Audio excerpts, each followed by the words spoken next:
Hello and welcome to part 3 of this Burman amplifier, this Burman 501 Pro. So we're going to change these tube sockets, and if you remember in the last episode of this episode, probably an appropriate word, we'd got problems with the bias. We just weren't confident. It was running away, then we managed to stop it running away, and I put this back in its case, and I just thought I've got to change these sockets, these output tube sockets. We can't risk that bias running away. I have since found out a bit more information about the purchase of these KT77s, and apparently they weren't purchased as a match pair. I thought they were, but anyway, getting them exactly matched is not a massive deal. Some people like tubes that aren't matched in guitar amps, as I've said before. I've started this now, and I've got one of the sockets in. We've got new screen resistor gone on there, and you can see if we just hone in there, you can see that's already on and done. And we are now going to tackle the second one and get that done, and then we are going to look at this bias preset pot. Now I'm not comfortable with that either. I don't like these open preset pots at all. If that pot fails or disconnects slightly, or some dust gets under the contact there, then I'm afraid it's all over for the tubes, because they'll have no negative voltage on the grids and they'll just fry.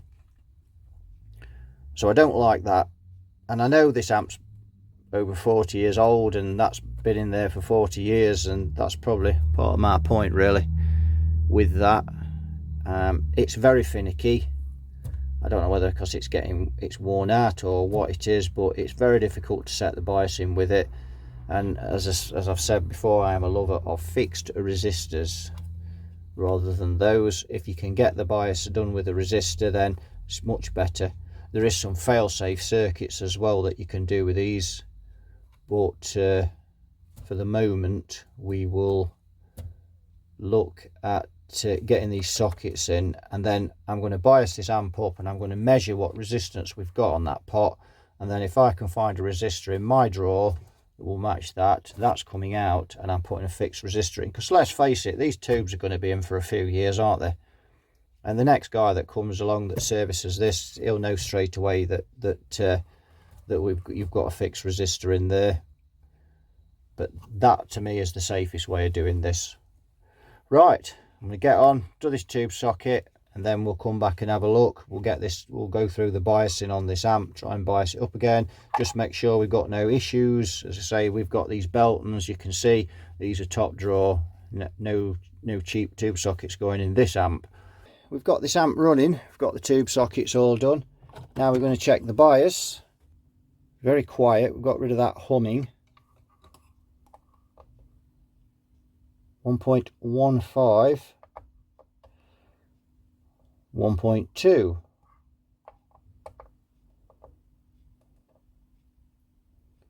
so let's try that. 1.15,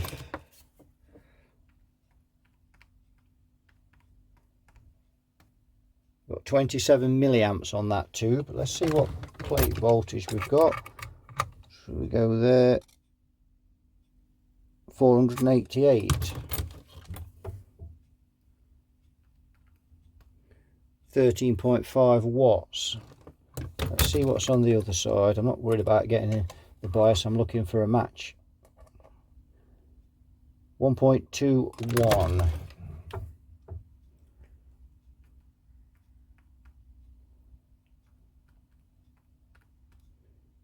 $29 milliamps. 14.1, yeah. So that's closer. That's much closer. Right. Let's ease the preset, and also the preset is now much further up than it was before as well. So a marked change in things. Now we've just eased that up, and again it's very critical, that preset. So let's see what we've got now. Now I've got 1.2 on there and 1.3 on there. So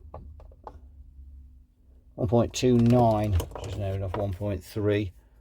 So we've got 31 milliamps on there now. Let's see what we've got on the plate. 483.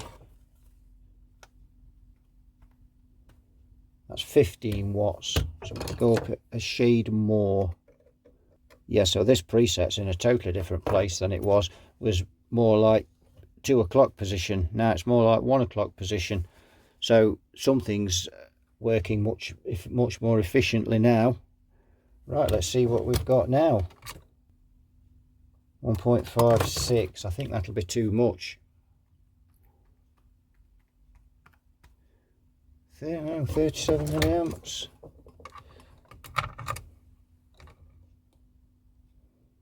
480.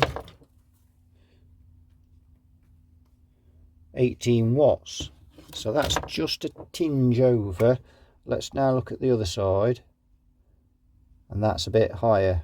1.63. So I think that's going to be well over 18.85. So now we've only got 0.85 of a watt between these tubes. And all we've done is replace the valve sockets, the tube sockets. This is extremely critical though on here, and I'm just going to very gently move that. And I'm not, as I said, I'm not confident with that. 1.54, 37 milliamps.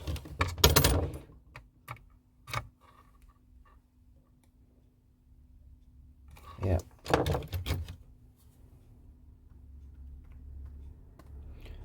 So that's 17.8, and that will do me. And this side is 1.6 now.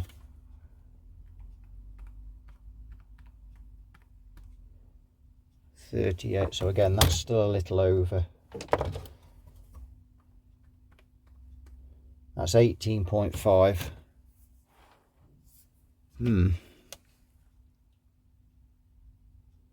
I think that will do me. I think I'm going to leave it. It's a little bit over 18.5, but I think that will be okay for this amp.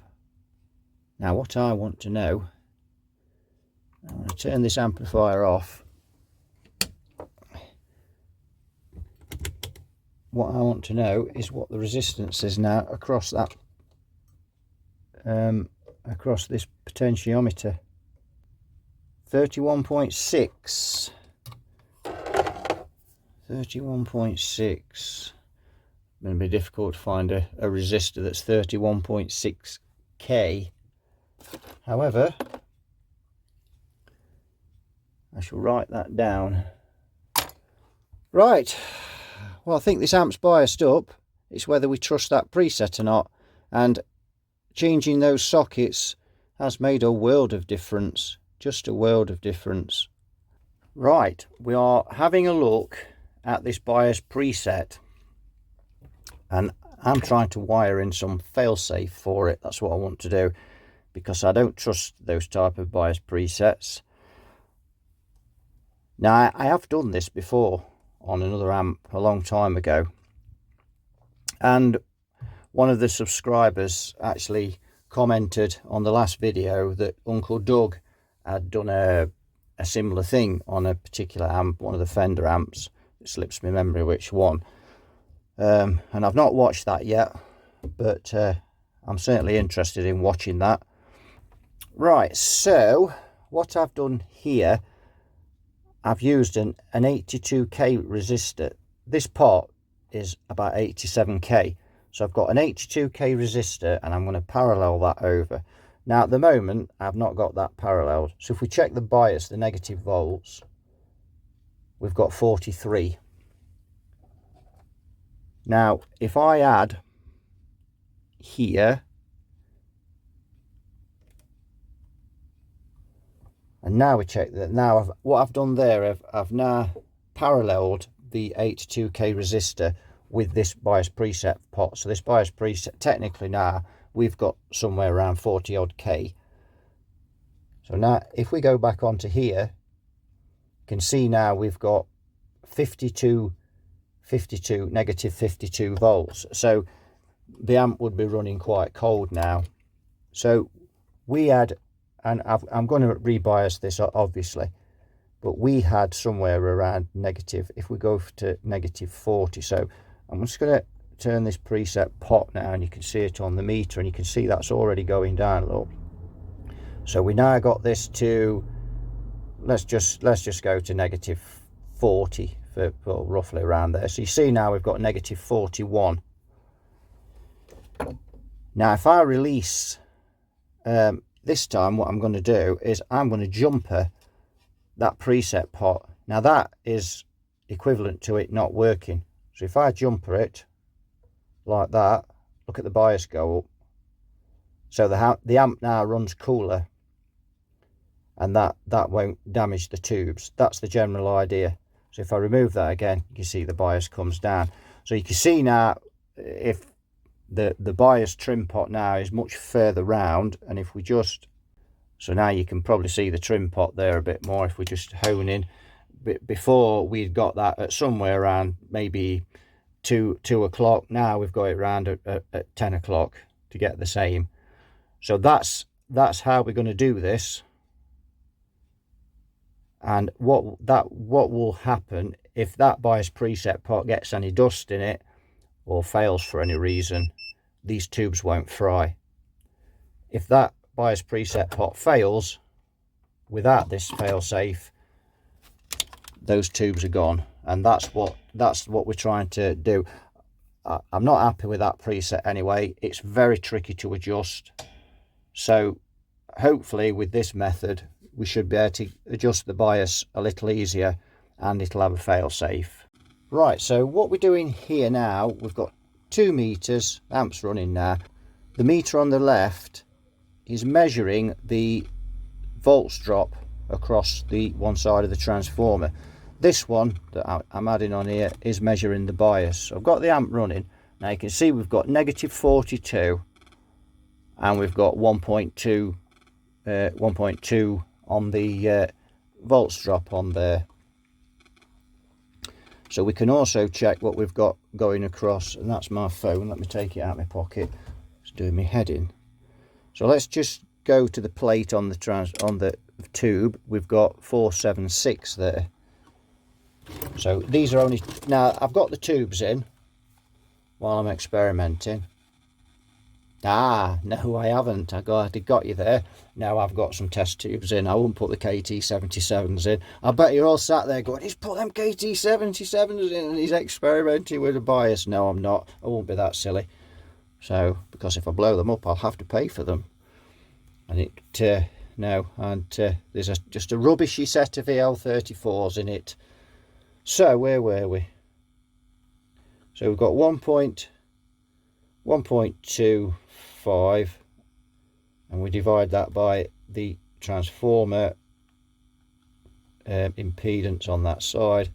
So we've got 30 milliamps going through there at that. So if we times that by, I think it was about 478, I think I got there. We've only got 14.5 watts on there. So if we use this preset now and we go up, we'll put a bit more on. Let's go up there. So now we just let that settle. Actually, yeah, that's okay. So now if we go to 1.4 and divide that by, that's 34 milliamps. We just gently drop this on here. We've got 471. So if we times that by 471, we've got 16 watts. So we're somewhere near about, assuming we're just biasing these. We're only doing this rough as an experiment, but so we just go, and that's more. And what I'm trying to do as well is see if this preset pot is a bit less sensitive. That's the word I'm looking for. Is a bit less sensitive than it was before. So we have still, remember, we've got that 82k resistor in parallel with that trim pot. So we've now got roughly 1.52 divided by our, yeah, so we've got 38 milliamps there. So if we times that by the plate voltage is 471. we've got 17.8. So we've got that tube now is biased, perfectly biased.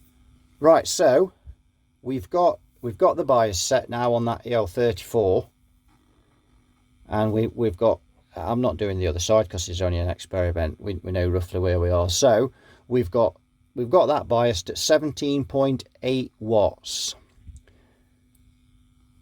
So what I'm going to do now is I'm going to jumper out that bias trim pot.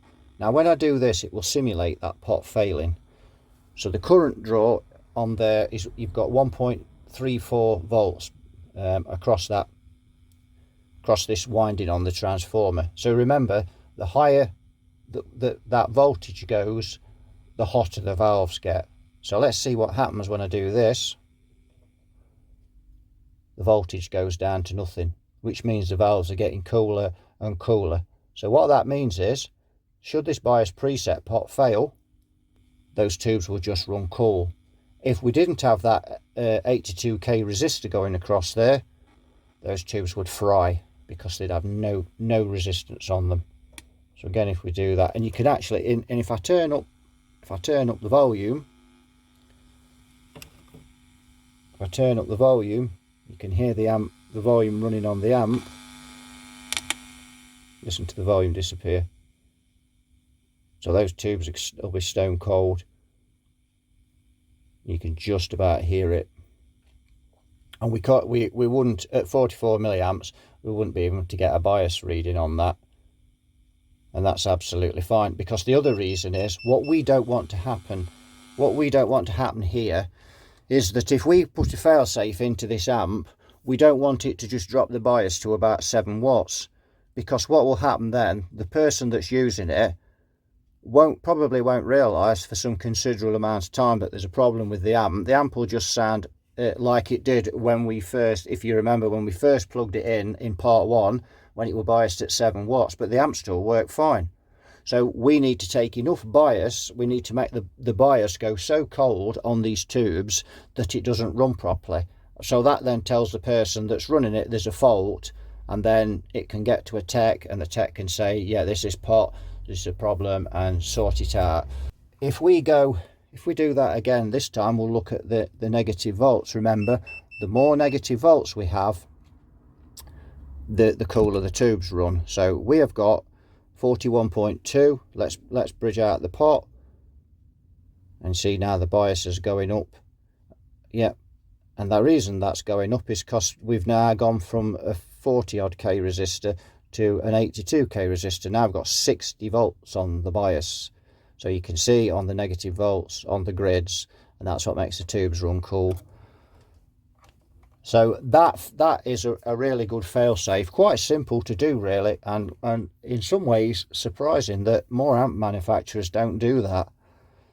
In all honesty, that preset pot is extremely sensitive. It's not so sensitive now, but before we put that resistor across it, it's really sensitive, and I just don't have any confidence in, I mean, closed preset pots are one thing, you know, like on the fenders where they're an enclosed pot, but that's just open for dust and anything else. And if you remember, in part 2, when we were biasing it, there was a speck of something under it. You only need to get a speck of dust under that and it will disconnect off that track. So we're going to solder this resistor in now, this 82k, and then we're going to pop the KT77s in and just rebias this amp. So there we go, we've added that resistor. So we're going to fire it up again now and just check that everything works okay before we put these KT77s back. Right, we're up and running again, and I've just actually noticed something. Oh, what am I doing? I've got 1.2 there and 1.27 there. So those pair of scrappy EL34s that I've just picked at random and almost perfectly matched. What were the odds of that? We'll just do the jumper test again once more, just to make 100% sure, and we should hear the volume cut out. There we go. So if the bias preset pot fails, then we should be okay there. Right, let's get these KT77s in and then get them biased up again.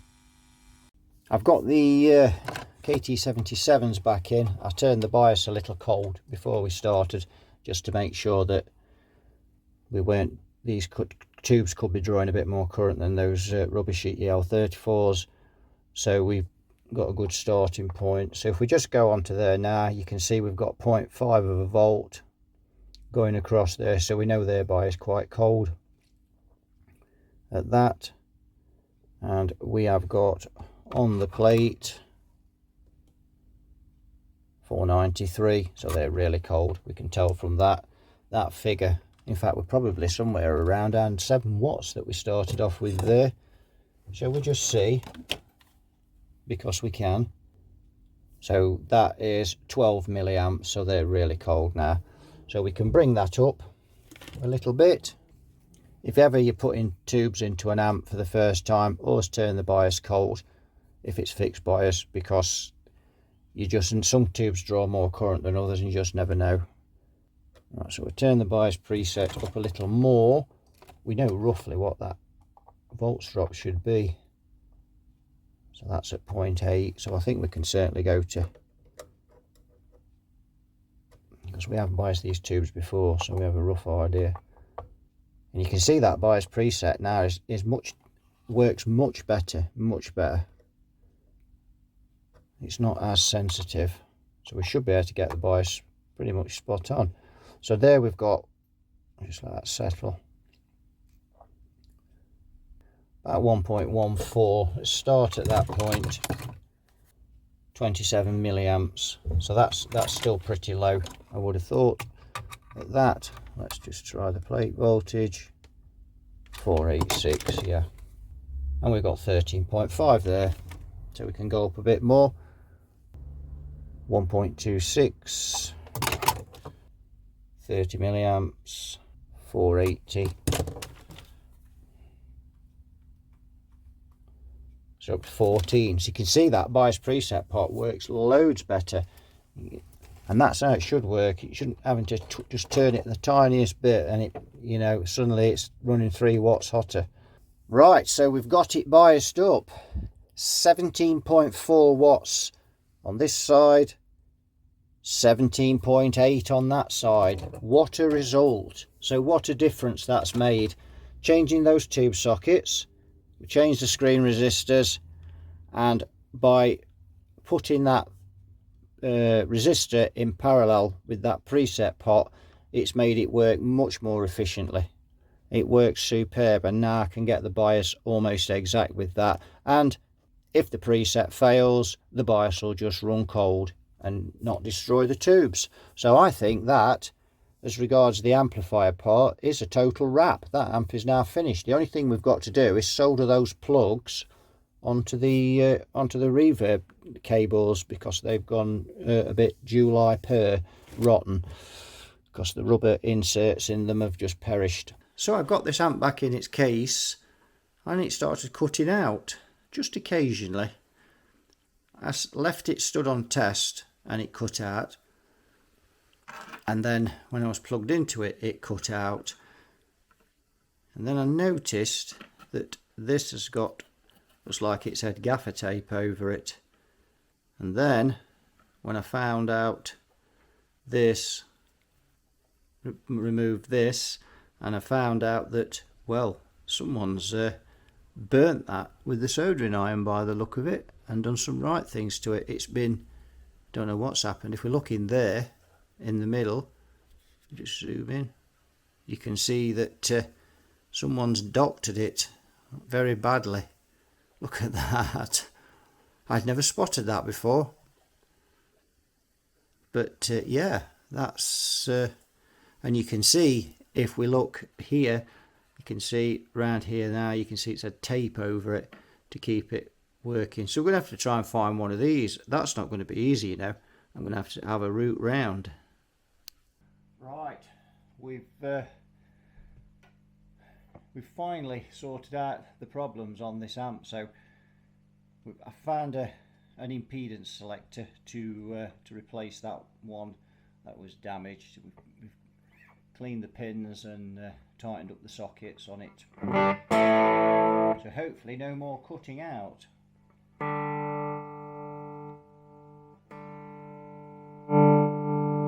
Right, let's have a listen.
So that good clean sound. The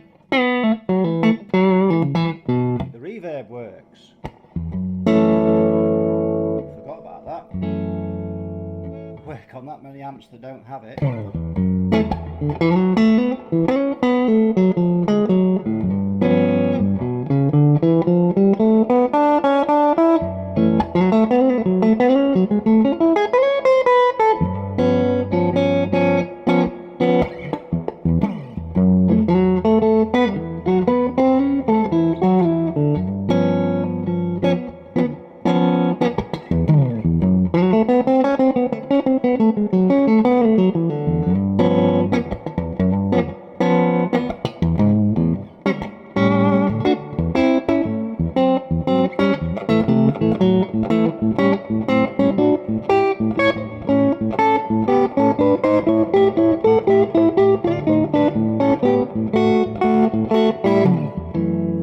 Let's have a look at the old distortion, shall we? As it is one of the main features of this amp. Let's have a blast. Whoa.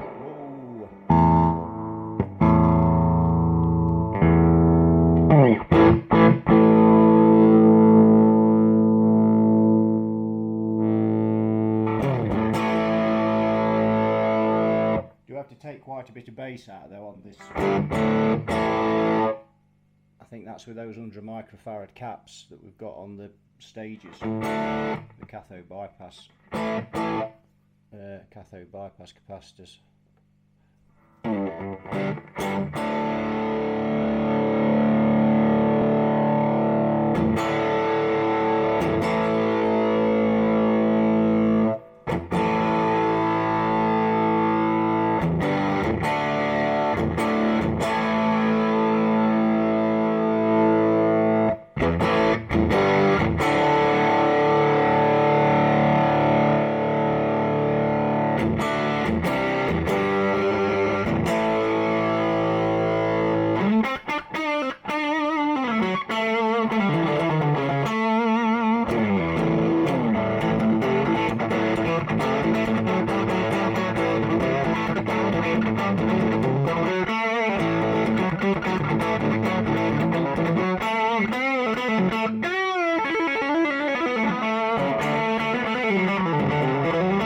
Just back some of that out now.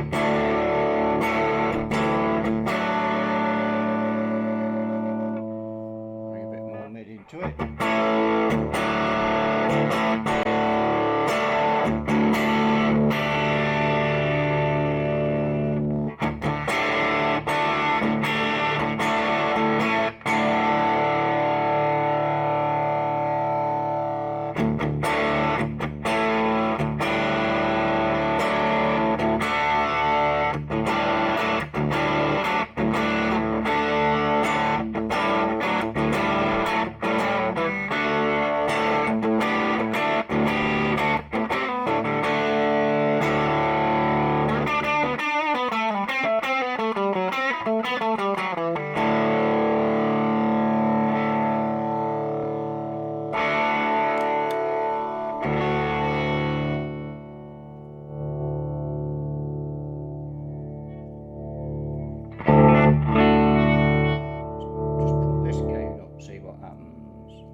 go. I think that'll do it for this one.